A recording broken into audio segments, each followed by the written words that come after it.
Welcome to Smashterpieces, a casual walk through the history of the Super Smash Bros. Ultimate roster. My name is Joe. And my name is Matt. And if you're new here, what we are doing on the show is we are playing one game for every character in Super Smash Bros. Ultimate, from 1984's Duck Hunt to 2019's Fire Emblem Three Houses. Yes, that's right. The intro has changed slightly, but we will get into that actually closer to the end of the episode, because right now we are actually here to talk about the game representing fighter number 20, Falco Lombardi. It is the 1997 Nintendo 64 game, Star Fox 64. And joining us, of course, you know, if you listened to the last episode, is one of the hosts of Show Me Your News and also longtime friend of both of ours, Miles Allen, aka Solharath. Welcome! Hello. I thought we were here for the Rumble Pack. I mean, in a way, we are. This was the first game to really have the Rumble Pack, wasn't it? Yes, it was prepackaged. Prepackaged in and, like, advertised on the back of the box, and in a way, this game kind of... It was advertised in the front of the box. Oh, on the front of the box? Yes. Yeah. Much like the expansion pack in DK64. Like, in a way, this game is the reason why it is a, like, regular thing for controllers to have vibration now. It's why Rumble is in Smash. Wasn't there also, like, a weird commercial where they had, like... It was this K-fob thing with these two guys that, like, broke into Nintendo headquarters, and they were Sega spies trying to figure out the secrets of this Rumble Pack? Maybe? I distinctly remember that. Wasn't there a weird commercial that Nintendo did? Yes!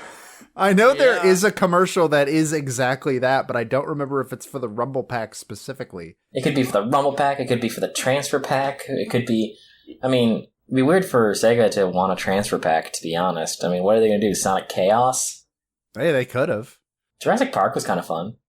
But yeah, so in that way, like, this is a very influential game. I had never really played it more than maybe 10 minutes. Yes, which I yelled at you profusely about last episode? Yeah. Meanwhile, you two have way more experience with this game than I do.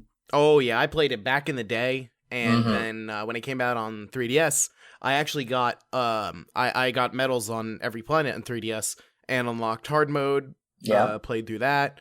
I have a lot of experience with this game. I did the same on N64, and then I thought to myself, hey, I can do this again. And then I lost any, want or desire to.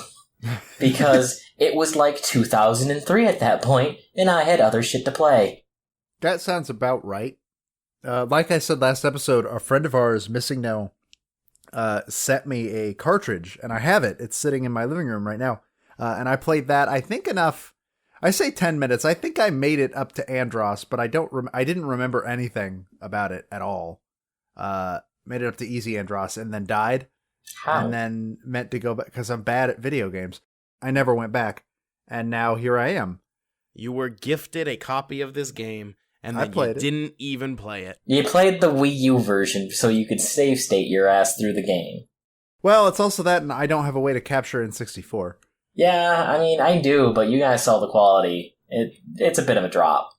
To be honest, I don't really think there are a lot of moments where I feel like I would have needed save states outside of, some of the weird shit that you are blatantly, by design, not supposed to get on your first try. Like hitting the switches on the train planet. Okay, you are not supposed to get that your first try, by design. Correct. I will definitely say. And that's basically one of the few places I actively used save states. Star Wolf 2.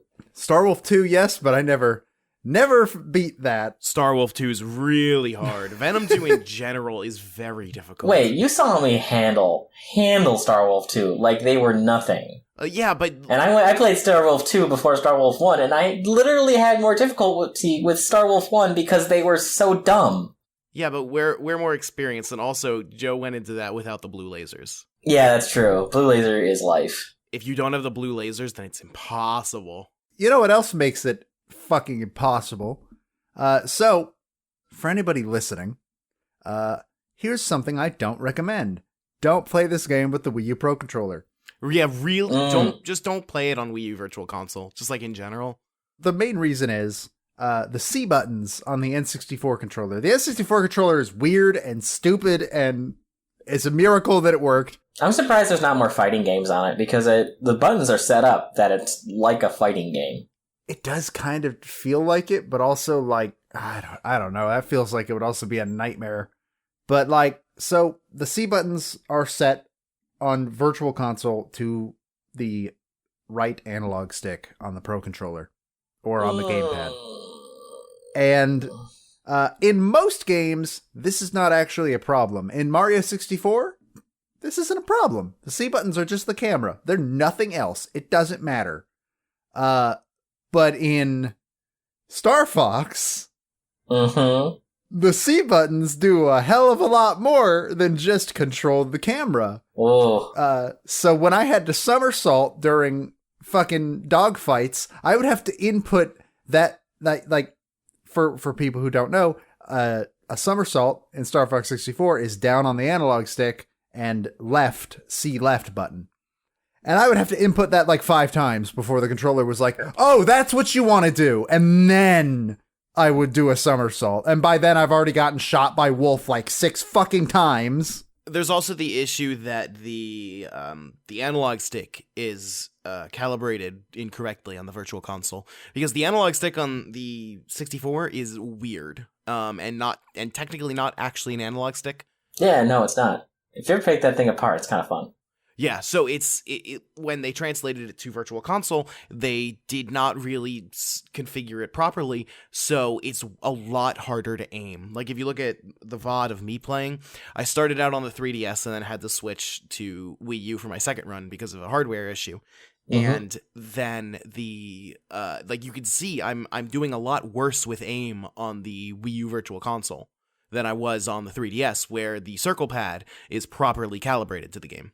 Yeah, it feels weird that I was the one who has the most proper control over it, and I was playing on the actual N64 console. Yeah. Which is very strange to me in, like, I played the eldest version, which was the easiest to control by far.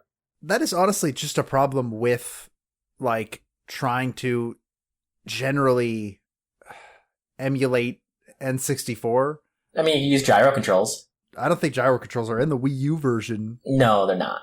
There are so few games on 64 where, like, the sensitivity of the controller really matters, unless you're speedrunning. Yeah.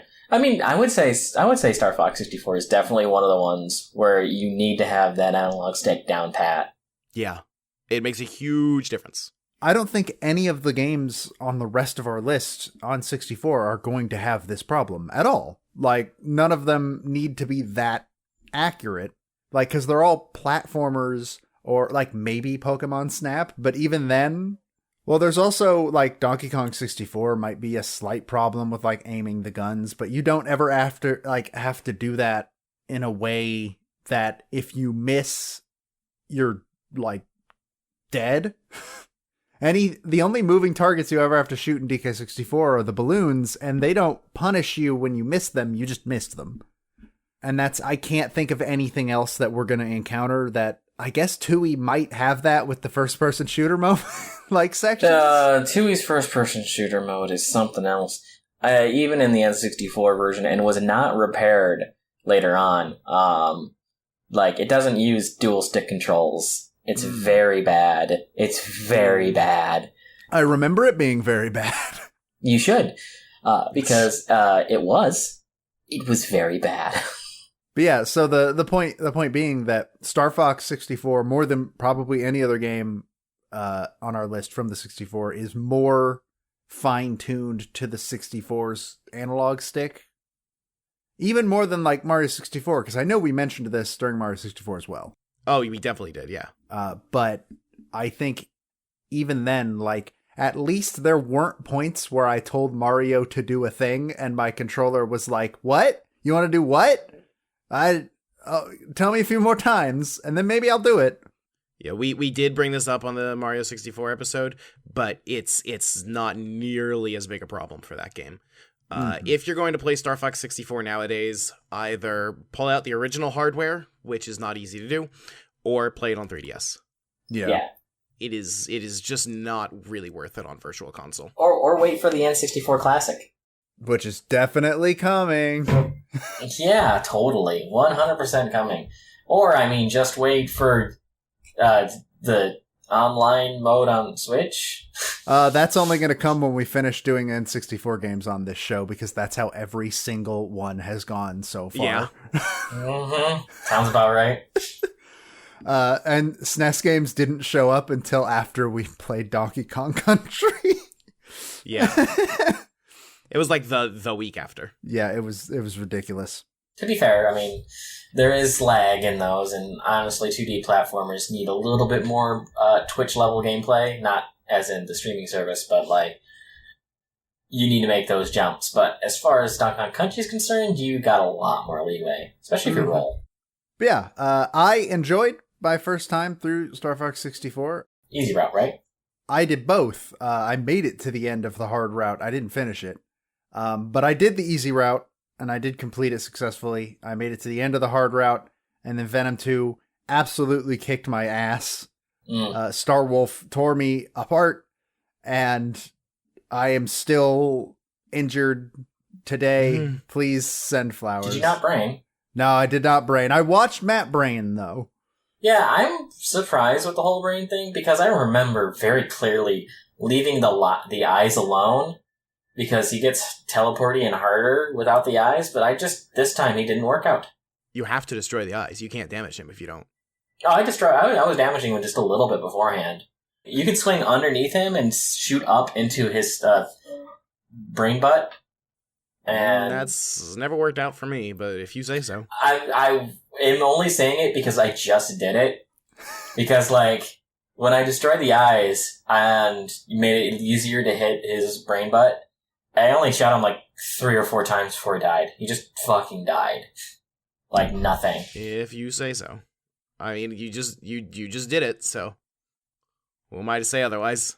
But I remember him being, like, easier with the eyes, but the eyes were just so much harder this time. I might be thinking that he might have had some level of change with the 3DS version. Maybe that's the difference, is that you remember fighting him on 3DS. I don't remember. I don't know. Maybe. I only went through the game once or twice on 3DS. I don't even have, like, any information left over about Star Fox 64 or 3DS, despite it being the free game I got on it. So, this is the first game that we've played with a significant amount of voice acting. That is true. The closest we've gotten before this is Rondo, I think. Yes, Rondo Blood. But this game has voice acting all over. It's not as good as Rondo of Blood.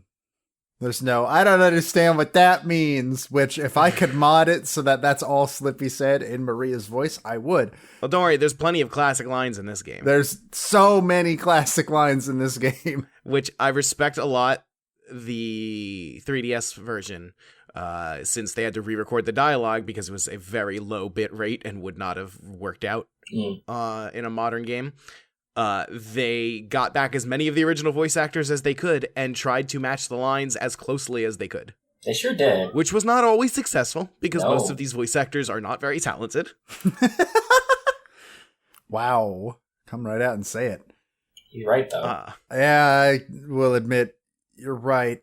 They did not get back the best voice actor in the game, who played Peppy and Andros, and would later go on to play the soldier in Team Fortress. What? You are not talking about Leon, so... Leon was the best voice actor. The original Andros voice was so good, and they ruined him in 3D. To this day, it's still weird to hear Wolf speak with an accent that's not like... Because I only know Wolf from Smash. Yeah. Like, exclusively. I'm the exact opposite. Modern Wolf is weird to me. It's not right. I don't know. It's because he has the accent in Starlink, doesn't he? No, he doesn't. He doesn't? Nope. Huh. Starlink is the same Wolf as in Assault, and his current voice in Smash. Which accent is that? Well, in 64, he's got a slight English accent.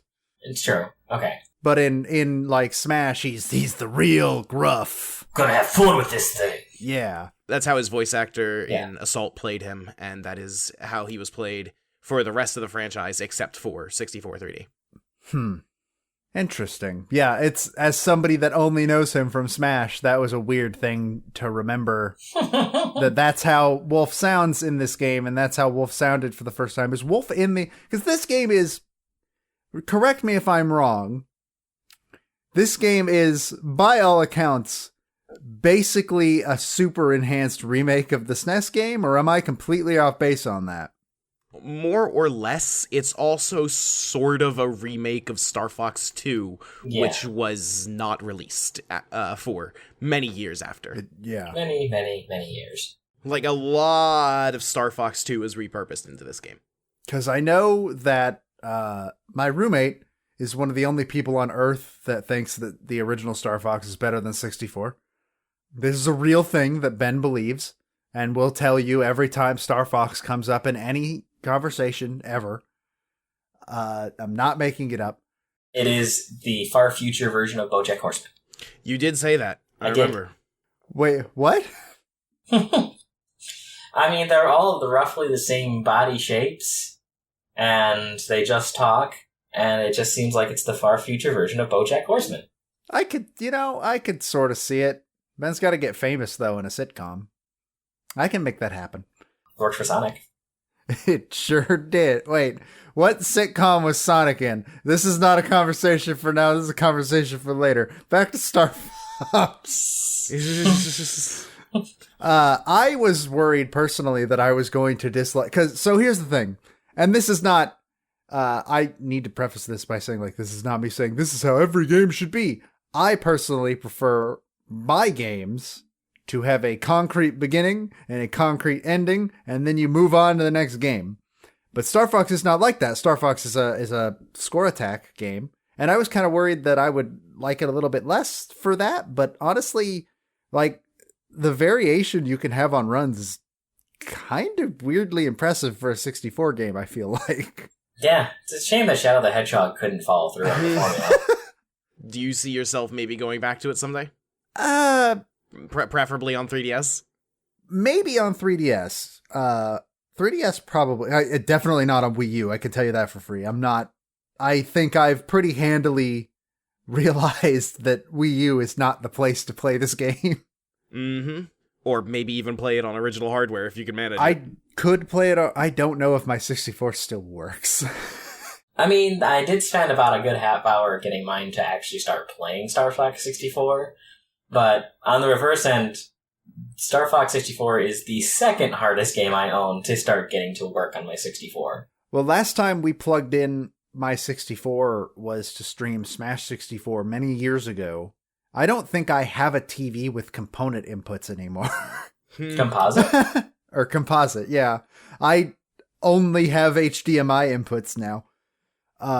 Well, that's not true. I absolutely probably do. But, like, if you ever put an N64 game on a big screen, it doesn't look good. It really doesn't, no. And that would basically be my only option. But when we plugged it in for Smash 64, we had to turn it on and off multiple times before it realized, oh, there's a cartridge in here. The good old 64, as it is nowadays. Yeah. So maybe if I could get it working on original hardware, if not on 3DS, maybe. But definitely not on Wii U. But yeah, they're like their entire planets I didn't see, despite doing 2 runs. You can't see every planet in 2 runs. Yeah. Oh, yeah. You have to do minimum 3 runs to see every planet. That's why I made a point to play all the planets that you didn't see. I'm kind of surprised that there wasn't a second mission for, what was it? Titania? Titania, yeah. Yeah, I'm surprised there was a second mission if you don't have Slippy get slapped and then change course back to it. Because I feel like that should have been a thing. I mean, the only reason that you're going to Titania is to save Slippy, so. Right. But then they should have just made it so you can't change course, I guess? Canonically, if you change course, it always, you got the conditions for that. Canonically, you can't go to Titania because the canon ending is through Area 6. Yeah, in Katina, if you win Katina properly and then change course to Sector X, then Fox will be like, "Oh, Bill, you're okay." Yeah. Huh. So, like, canonically, you know, the route that you took to get there is the way you were you did it, quote unquote. Speaking of, I watched Katina. I didn't do Katina. It would have been a bad idea for me to do Katina. That would not have worked out well. I'm gonna be real with you. Oh yeah, that would have been a disaster. But Katina is technically unlosable, so. But it's that level is super cool. I will say. Yeah. So something else about Katina is that the allied units that aren't your squad mates, you can destroy them by accident. Oh yeah, no, I noticed. Yeah. Fox, that's one of ours. Just get used to hearing that for a while. Yeah, you probably would have destroyed all of them. I would have slaughtered the Lilation army. You would, if you saw my runs through, I was not kind to my teammates. To be fair, though, almost all the time, I was firing at something, and then they would just flash across the screen and get wrecked. And Peppy at one point just straight up did a U-turn and slammed into me. I'm pretty sure Falco, like, at one point just slammed into me out of nowhere, and we had to have somebody go check the tapes to make sure it actually was Falco. He wasn't even being chased by anything. He just hit me. Yep, I did too. Yep. While I'm thinking of it, speaking of Katina, so in the 3DS version, all of the bosses have names that appear on screen. The boss of Katina, which is the flying saucer, is called Saucerer. Mm-hmm. That's fantastic. It's bullshit. I know no other joy in my life except for this moment. I've known about Sorcerer for 5 minutes, and if anything happened to him, I'd kill everybody in this room and then myself. That's the correct way to go. Let's see, what other levels did I like? None of them. I hated the whole game. I can't think of any like planets like off the dome. I love Zonus. I think it's a very interesting level. I love Titania. Titania is probably my favorite Landmaster level by far.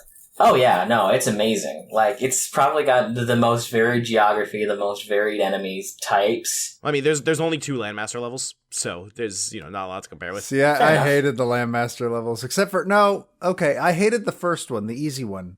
Titania. The one where you're chasing the train, I think is really, really Macbeth. Interesting and a really cool setting. Macbeth. It's Macbeth, okay. Yeah, that one's really good. Like, I really like that level. I think that level's good, even if I still hate playing as the Landmaster. I don't enjoy it. Oh, God. I feel like Macbeth is way easier, like, by far than Titania. I mean, it is, but... Yeah, I think I agree with that, like, thinking back on it. Titania is just super interesting. The boss is by far the most interesting boss in the game. Like, I can't think of anything that's more interesting than the Titania boss. You're fighting through this basically skeleton man thing with a bunch of tentacle arms, and it's the bioweapon you've been searching for kind of thing. And how many bioweapons does Andros have? 3. Okay, 3. So depending on your run, you could potentially let 2 of them go. You can let all of them go. Yeah, so you can only fight one. Oh. They're in Aquas, Solar, and Titania. Yeah. So we may have beaten Andros, but we just let him have 2 bioweapons that are still perfectly usable. Canonically, he only has 1 bioweapon, and it's whichever one you fight. If you want, you can technically look at him as the first clam bioweapon being the egg, and then the second one being the Solar boss, and then the remains, the skeletal remains, you fight on Titania. So it's in different levels of its lifespan. I guess? Because, I mean, outside of the fact that the first, like, the clam looks like nothing else, the Solar boss and the other boss at Titania kind of look similar. Like, yeah, you can kind of see, like, one leading into the other.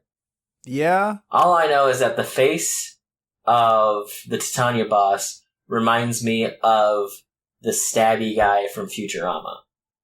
Do you remember the stabby robot man from Futurama? Ha ha! Vaguely. I'm too old for you people. No, I've seen Futurama. It's just been a while. It has been a very long time since I watched Futurama. He's in so many episodes. It's been a long time since I've seen Futurama. Miles, I haven't had cable in years. I typed in Stabby Robot, and it's like, Stabby Robot Futurama? Oh my god. Oh, yes, Roberto. Stabby Robot Futurama. Oh, that guy. Yes, Yeah, I do guess remember that guy. Yeah, Yes. I can see Kinda looks that. like him. The Titania boss looks like him. And he's got, like, multiple knives. Personally, I think the most interesting boss from like a story standpoint is probably Sector X, because you get to Sector X and it's like, oh, Andros is building this secret weapon here and it's gonna wreck us. And you get to Sector X and it's like, oh, the secret weapon destroyed the base. Now fight the secret weapon. Yeah, and like you're slowly discovering, oh, this place was fucked up. And then it comes together and you're like, oh, Johnny Five is alive. I really am just too fucking old for you people, goddamn. The Sector X boss is just Hal from 2001: Space Odyssey. Where is the creator? Seriously, like, he's a great boss. He does. And he's got a lot of, like, cool, very individual animations. But they really wanted to show him all off because he's completely invincible during all of them. A crew of animators worked really hard on that, and they're not going to let you die in the middle of it. Pretty much, yeah, that's exactly how that panned out. You said when you were streaming, Miles, that you were never able to beat it before it knocked away Slippy before? Yeah, I didn't think you could, like, I was just like, when do you kill him? And then I was just like, I just destroyed him in like half a second. I'm like, wait, how did I never figure out to shoot his head? Because, like, to be fair, he always would have, like, glowing yellow spots. So while I'm waiting for him to not smack Slippy like a bitch, I'm just trying really hard to be like, where do I fire? And honestly, the only reason I got that time was because I was just bored and shooting his face, like shooting all these places, and then I saw he took damage, I'm like, wait, no. You can't. But you have to shoot there anyway. Like, like your first time, yeah, you wouldn't think of that quickly enough. But then once you know that's where you shoot him, the next time you play, you shoot him. I just figured it was, because he has that entire fight, he has so many animations where he can't be damaged while he's doing the animations. I just figured you had to wait. The lesson I learned is that, like, you can't attack him until certain something happens. I guess. So that's the lesson I had learned. So coming into that fight this time, and having so much time happen between my last time and this time, I was just having a good time, shooting him, not giving a shit, and then I'm like, oh, he just took damage. Can I shoot him now? Yes, you can. Yes, I can. I mean, obviously I was just a loose cannon that entire time, because I fucked Peppy up at Sector X. I warned him not to follow me. I mean, if you think about it, neither Peppy nor Slippy should be following you anywhere you go in this entire game, because they're both useless. Yeah, I mean, Assault does it way better.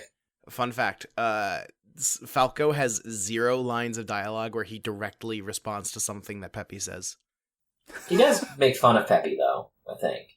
I think he instigates something with Peppy, but doesn't respond.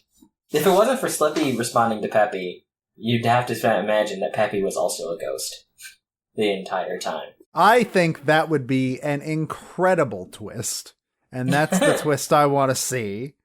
Peppy was dead the whole time. Well, he was the sole survivor of the original Star Fox team. Obviously not. And then he died. But then it doesn't make a whole lot of sense because Pigma spends that entire time shooting him.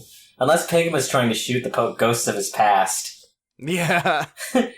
He's so racked with guilt.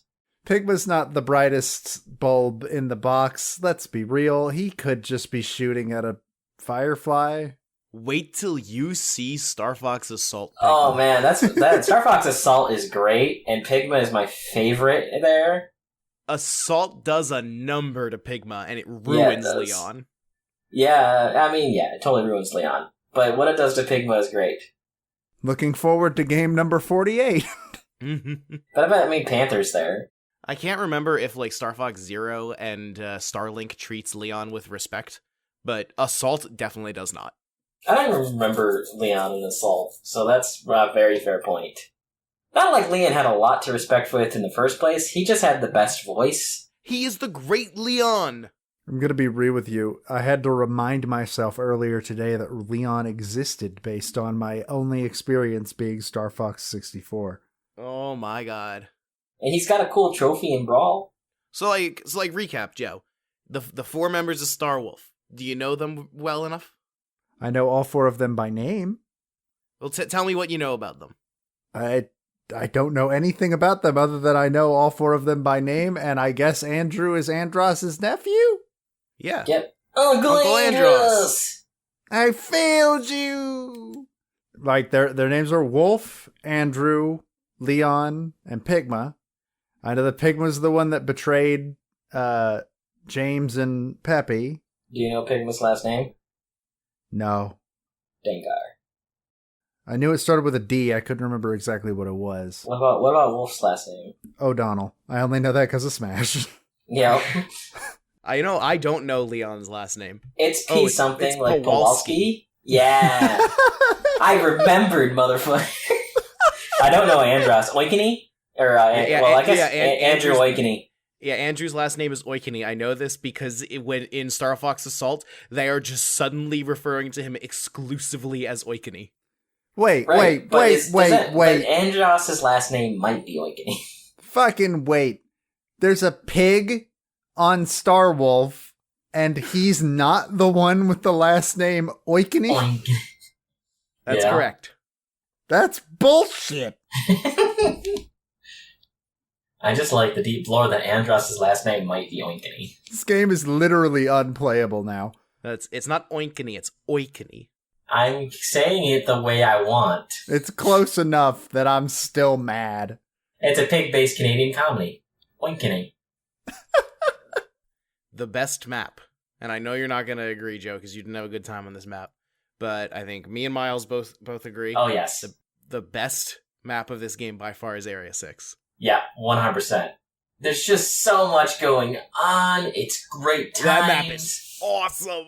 You're slowly approaching Venom the entire time, and there's almost nothing you can't explode. Well, and also you get a transmission that you think, oh, here's Rob with the supplies. And then it's Andros going, the son of James McCloud. And I'm just kind of like, yeah, I'm glad my dad was special enough that you still remember him now. And his son. And you're like tearing through this fleet that you're getting voice lines through the entire thing where they're like, what are they doing? How are they just destroying us? They broke through the second line! The last line has been breached!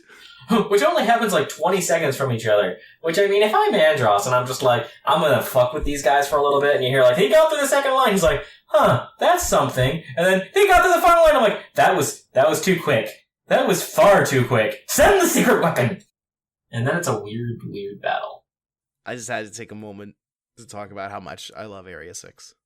I wish the Area 6 boss didn't teleport between phases. It slows it down a lot. It slows it down a lot. Otherwise, that boss is pretty damn perfect. It's named Gorgon, by the way. I actually did know that. I don't remember where I saw it. Maybe in the 3DS version, I think they might have named something or other. But I did know his name was Gorgon. But, Area 6 is just the best level in the game. It's so fucking good. I can't think of maybe Sector X is the second best, and then Titania for me would be the third best. But Venom 1 is up there, and it's such a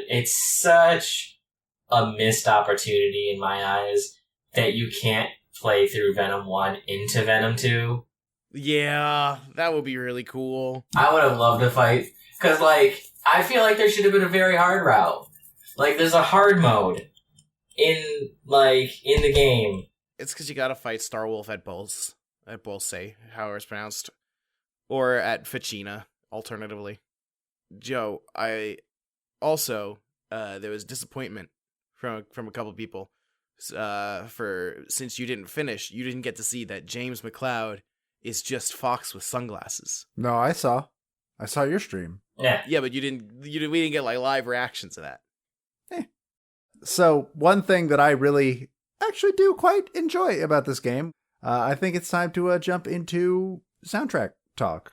I know we want to talk about some of these tracks, but probably one of my favorite ones is the main menu theme.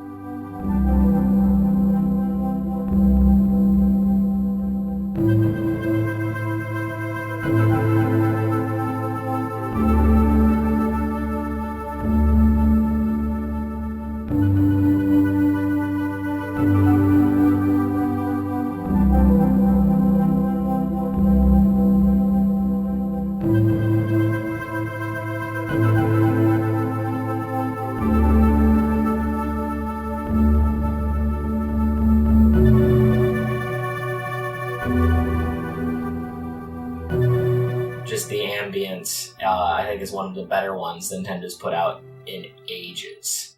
It's not bad. I would agree that the ambience to it is very interesting. It's not what I would expect from a game like this. From a balls to the walls all arcade shooter. Yeah. But it's just got a really great, like, ambient theme that does speak to you and says, this is going to be a space game. Yeah. Yes. It's also a great example for how the soundtrack in the 3DS version is a lot worse. It's the same compositions, but wow, it just does not sound as good. Yeah, that's too bad. I think, weirdly enough, my second place for my favorite song in the game is, weirdly enough, the map screen music.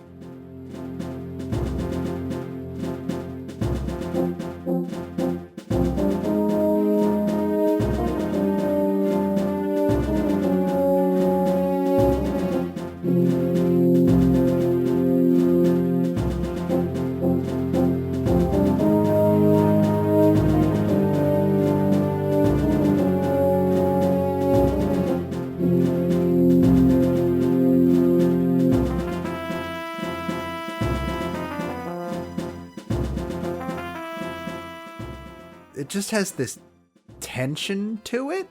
It's pretty good. And according to this YouTube video that I'm looking at, it's called Destinations.map. Fantastic. I've seen it called Map Destinations. It's the map screen music. It's the map. But like it does feel like you are in a war room talking to General Pepper. Yeah, pretty much, like planning out your next move. What are you going to do next? Where are you headed now? Etc., etc. I don't know, it's a really good, tense song. I really like it. I'm gonna throw my hat in the ring for Area 6 theme. Well, yeah. 'Cause, wow, Area 6 theme's really good.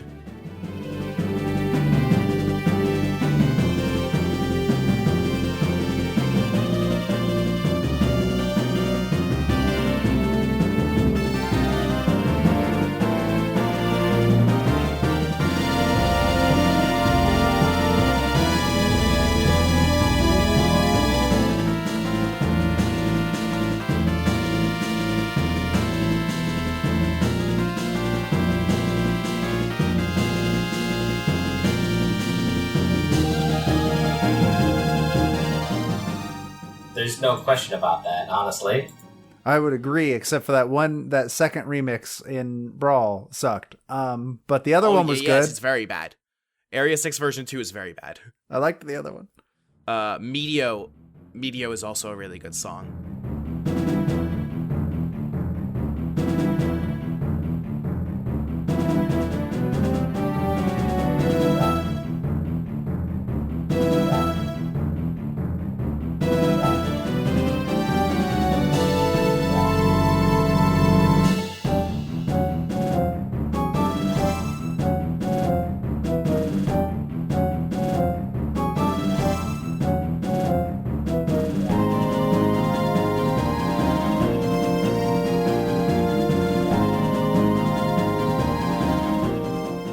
It's got a lot of high energy for the asteroid field where you commit insurance fraud.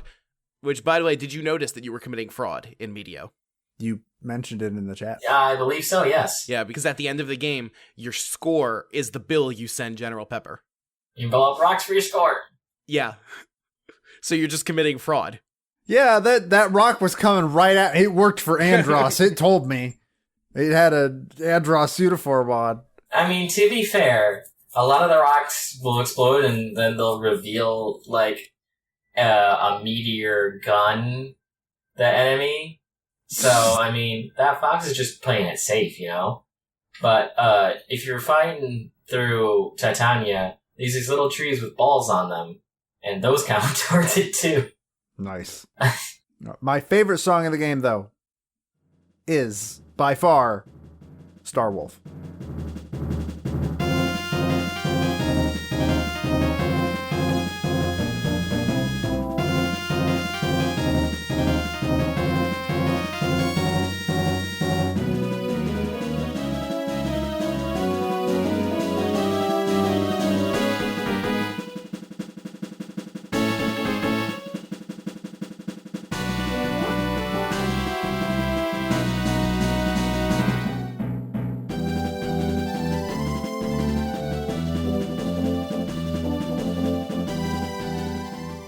It's such a good theme. I really like Star Wolf. It's very catchy, and I've liked it ever since I first heard it in Brawl. It's great.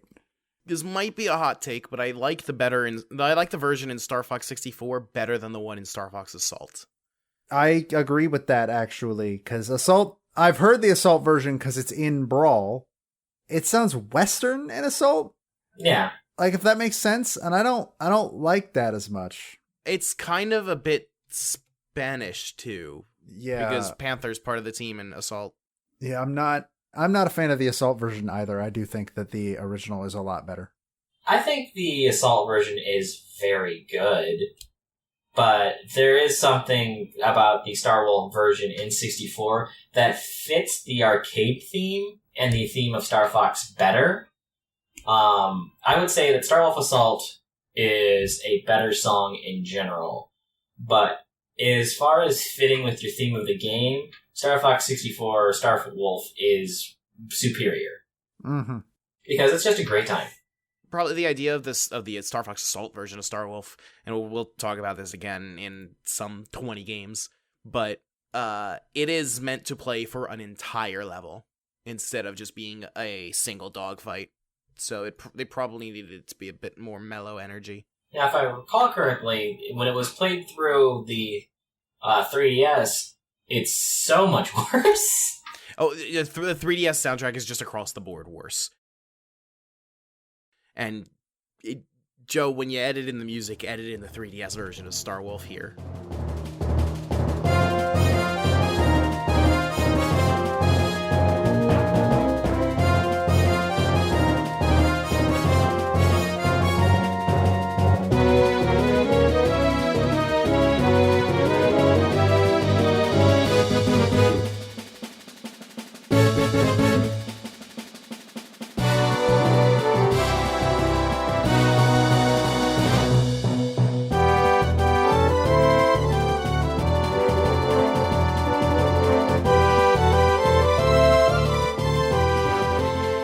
Okay, well, to be fair, like, the very start, the da-da-da-da, is actually, I feel it's better on the 3DS, but then the rest of the song is just awful. It's so bad. And I actually disagree. I think the very beginning, because of the muted brass MIDI in the 3DS version, it doesn't have the same punch. Wow, that MIDI's bad. That MIDI is bad. It's very bad. Oh boy, you're not kidding. That is a really bad MIDI font. How is the MIDI in the 3DS version worse than the 64 version? That's a good question. That is, yeah. I'll be honest with you. The dun-dun-dun for the 64 version, it just makes me feel like I'm in Hoenn. I could see that kind of. I don't know if that's a compliment. Like, that horn, that trumpet, it's just like, oh, am I playing Pokemon? Because it sounds like I'm playing Pokemon. But then the fucking music starts bopping. You're like, alright, we're in this. But on a completely opposite mood level, though, I really like Zonus.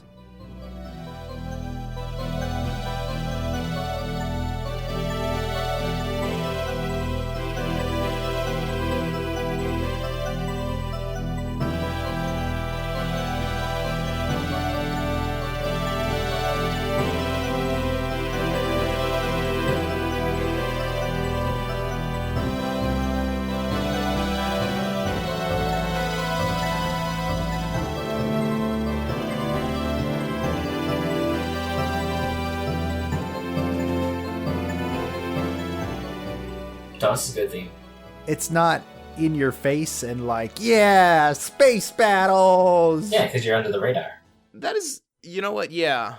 So it's kind of funny how it contrasts the tone of that level, because the song is kind of like a very beautiful piece. Like it feels like you're in this majestic area, and the actual theme of the level is how Zonus has been just destroyed by Andross's pollution. Mm-hmm. Well, I mean, one thing I really like about like Sector Z and Fushina is that they are the most Star Warsy theme in the games. Yeah. They just sound like, oh, I'm in Star Wars now. This is fun. Yeah, it does sound a lot like it's straight out of Rogue Squadron. Like, I can actually imagine this playing in Rogue Squadron. Yeah. As far as Aquas is concerned, Aquas sounds like it belongs in Kingdom Hearts. It sounds like it's underwater, I guess. I mean, I think the Kingdom Hearts, yeah, that makes sense. This game also has 5 regular boss themes, and I think boss theme A, the one that plays in Corneria, and I think also in Medio and Sector Y, I like that one the best.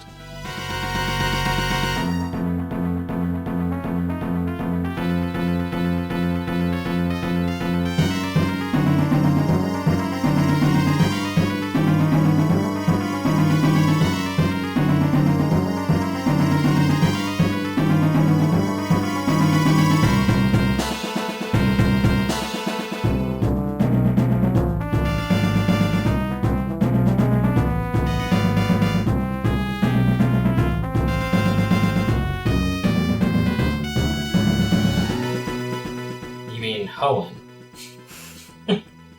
Sorry, it just uses a very similar, like, horn, like Nintendo's horn. But I know Boss B is not very good.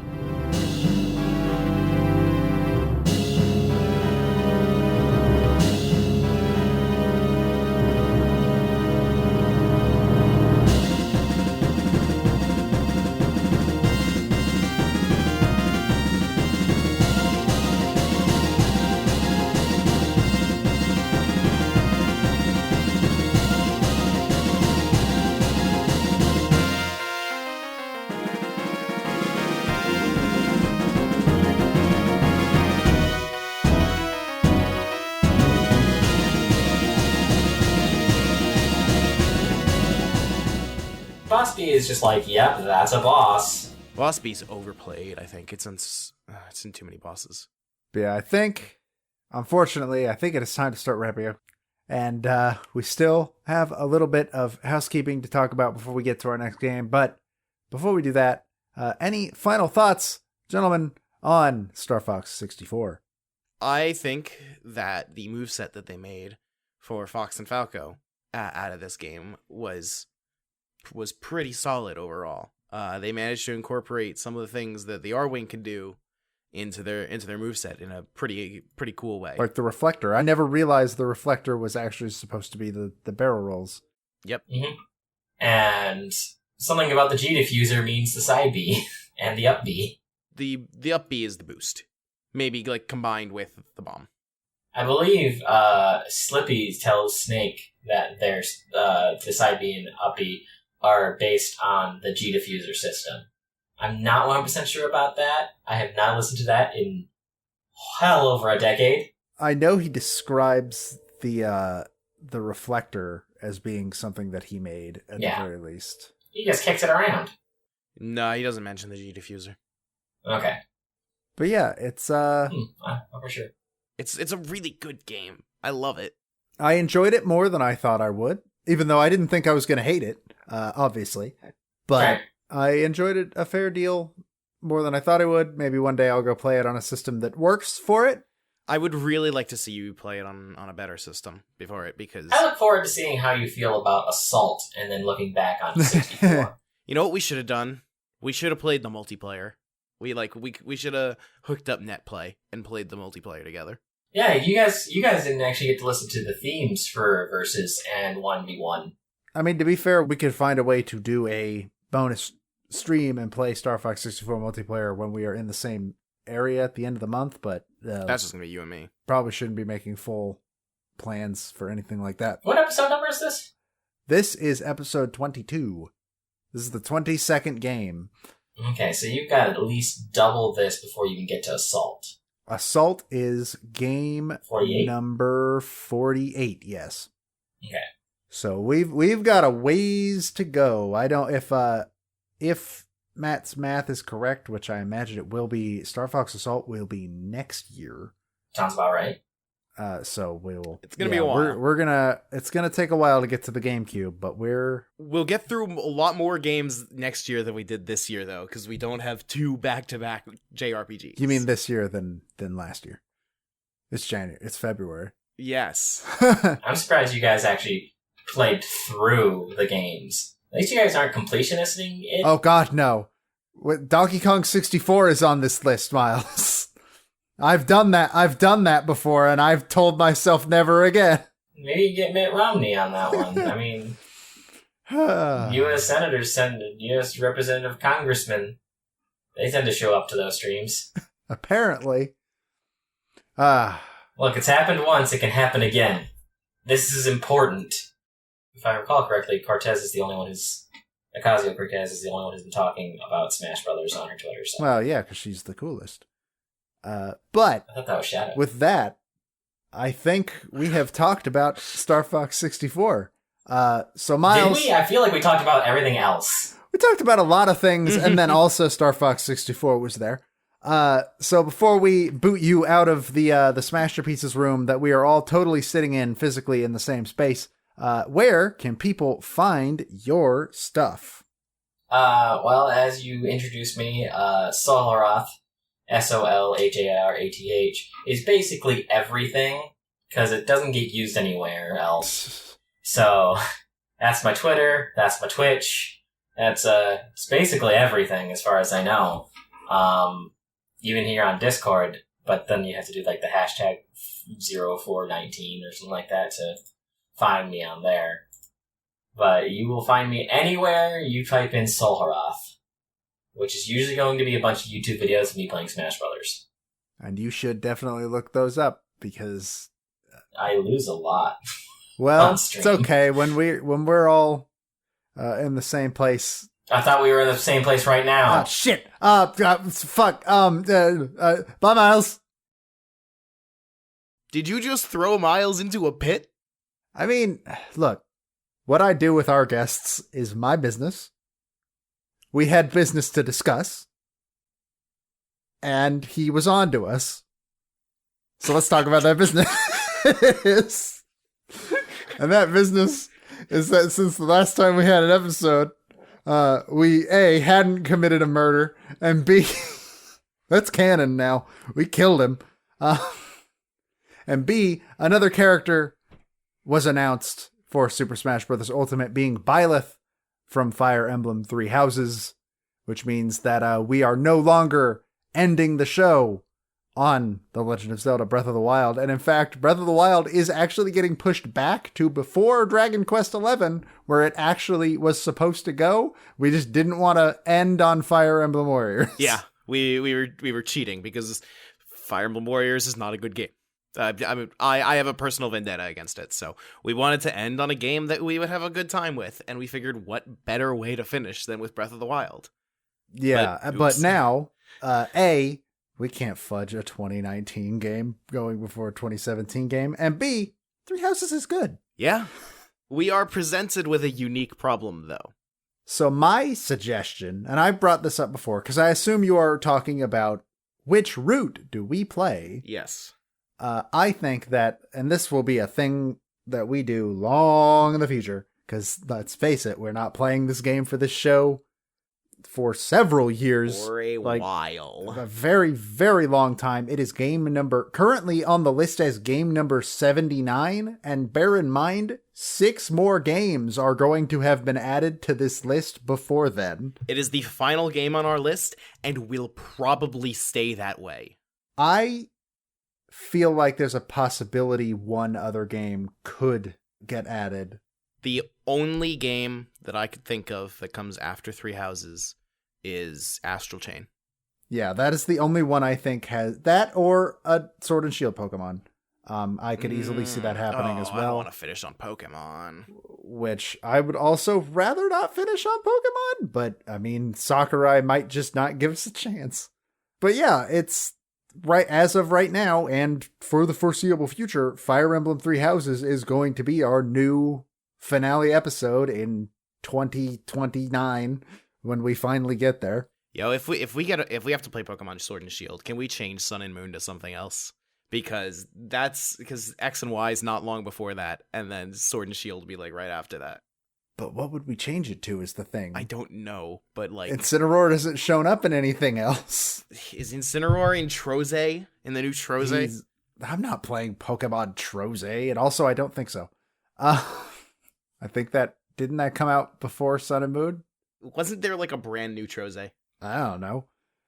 We'll figure that out one of these days. But like, you see, Pokemon Shuffle. I'm not playing. I don't even know what Pokemon Shuffle is. It's a match 3 mobile game. Sick, let's play it. No. Can we change X and Y then? What has Greninja been in? Okay, Greninja's definitely been in a mystery dungeon.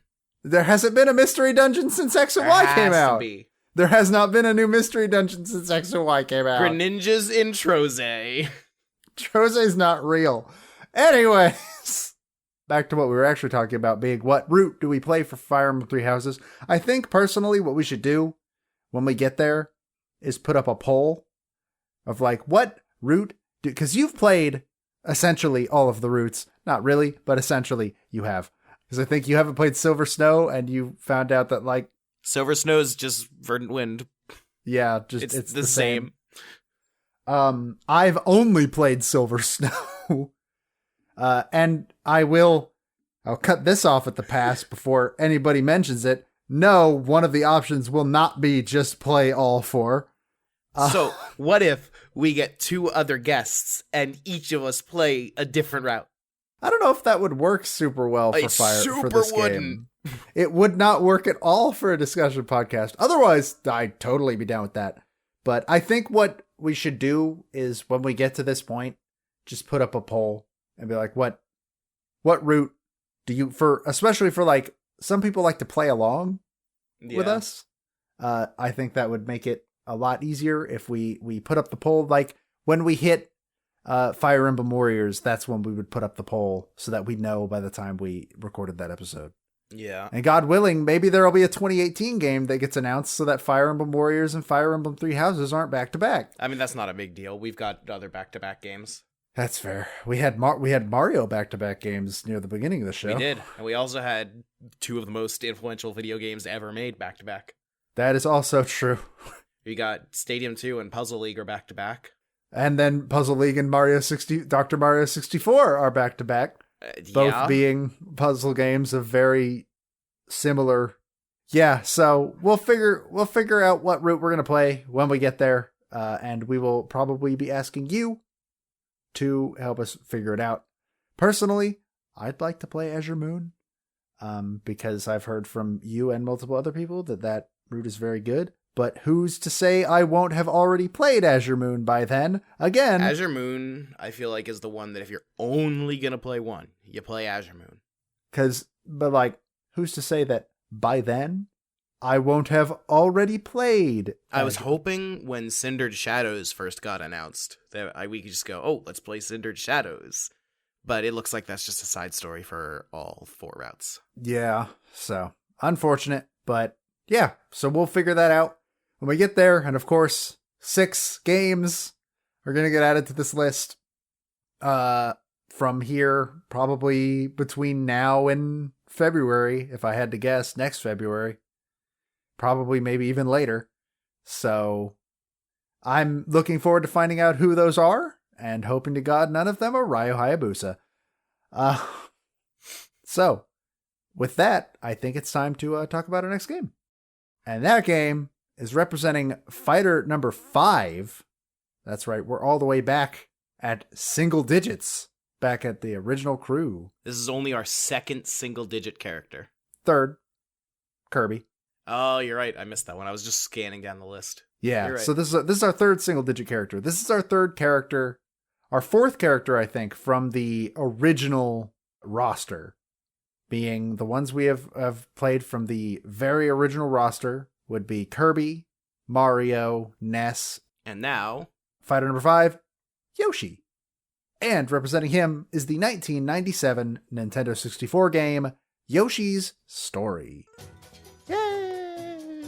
I haven't played this game in over a decade. we could have chosen a better Yoshi game, I think. I don't think... This game's not bad! It's not much. Well, like, here's the thing. There are 2 options for Yoshi games. There is this, and there is Super Mario World 2. Yeah, and that game's... Super Mario World 2 is incredible. I will agree with that, but those are the only 2 good Yoshi games. Correct. That's right. Hot take. Mild take.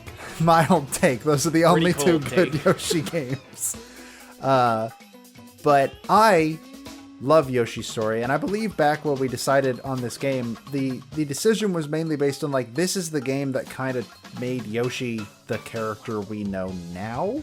I would say Yoshi's Island still did that first, but Yoshi's Story is definitely the aesthetic that Smash Brothers has gone for the most. Mm-hmm. Almost every Yoshi stage has been based on this game, except for Woolly World. No, well, Yoshi's Island Brawl is based off of Mario World 2. Oh, no, yeah, it's drawn with crayon. No, you're right. It's based on Mario World 2. That is correct. But, like, 64 and Melee both had stages based on Yoshi's Story specifically. And I guess that's where it ended. Because then, yeah, Brawl had the Super Mario World 2. Wii U and 3DS had Woolly World, which sucks. And that was it. Technically, Yoshi's Island is the Yoshi stage, like the Mario World stage. Technically, but I'll still never agree with that. You can't play Mario World music on it in Ultimate. That stage is so blatantly based on Super Mario World, and the fucking music is Super Mario World. You can't put it on any Mario stages, because it's only Yoshi now, and ugh. I hate that. But yeah, I played Yoshi's Story a lot when I was a kid. We had it on the original 64. I probably beat this game more than I had beaten any other game at the time, because it's short. And, I mean, it's going to be a short stream because, if I remember correctly, this game's easy as hell. I'm checking how long to beat right now. 2.5 hours. Yeah, our its estimation puts it at 2.5 hours, which I'm pretty sure as a kid took me longer than that. But also, I was a kid. Completionist, 12 hours. Yeah, we're not doing that. So, like, this is going to be probably a short stream. This is one of those 1 week games. Yeah, well, like, this is the third 1 week game in a row, which is funny because I'm pretty sure the next game's going to be a 2 to 3 week game. I mean, we took like 3 weeks to play that last 1 week game. I think we should probably try to get Metal Gear done by PAX, though. We can try. My theory was that Metal Gear would, like, hit halfway before we hit PAX, but I think it's definitely possible that we can finish Metal Gear before PAX. I want to record an episode at PAX. Well, I mean... We've recorded something every time we've been physically together since we started this show. I mean, that is when we plan on doing King of Fighters. Yeah, but we're not going to record the episode for King of Fighters at PAX. That's fair, because we are still going to have to do some other stuff. This is all talking shop. Point is, Yoshi's Story, I remember being great. But I was a child. I was 12, maybe younger. I have no memory of this game. I know I played it a lot when I was a kid. I have no memory of it. Because under the NWR column on my personal spreadsheet, where I track who is going to stream the game, I have it down as, you're doing Yoshi's Story, I'm doing Metal Gear, and then under King of Fighters it just says, yes. Ah. Because yes. that's both of us. So I'm going to go ahead and announce that now, because I don't know if there is a solid 100% chance that we are going to be done with Metal Gear Solid before PAX, but we will try. We will be playing King of Fighters 95 at some point during PAX East, because we will both be there. We'll both be in Boston. We will hopefully stream it, but we cannot make any promises. Yeah, so keep up with our Twitter. which is a great segue into, you can find us on Twitter and on Facebook at Smashterpieces. Same with on YouTube. You can find us at Smashterpieces. I am on Twitter at The Debaga. Matt is on Twitter at Grimace Duminis. You can find pretty much all of our streams pretty much every Thursday, though sometimes that does get switched around. Keep an eye on the Twitter mostly for announcements about that. Over on twitch.tv/Nintendo World Report. Otherwise, we'll also be on twitch.tv/Detective Debaga or twitch.tv/Grimace the Menace. And also, thank you very much to Peter Spezia for giving editing assistance on these episodes. And by editing assistance, I mean 98% of the editing is him. So please thank him for that. These episodes would take far longer to come out if he hadn't agreed out of the kindness of his heart to help me. You can follow Peter over at Pete Speakeasy on Twitter. Please give him a follow. Show him some love. He does good work, and without him, I would be a dead man. So, yeah. With that, my name is Joe. My name's Matt. And we will see you next time for our discussion on Yoshi's Story.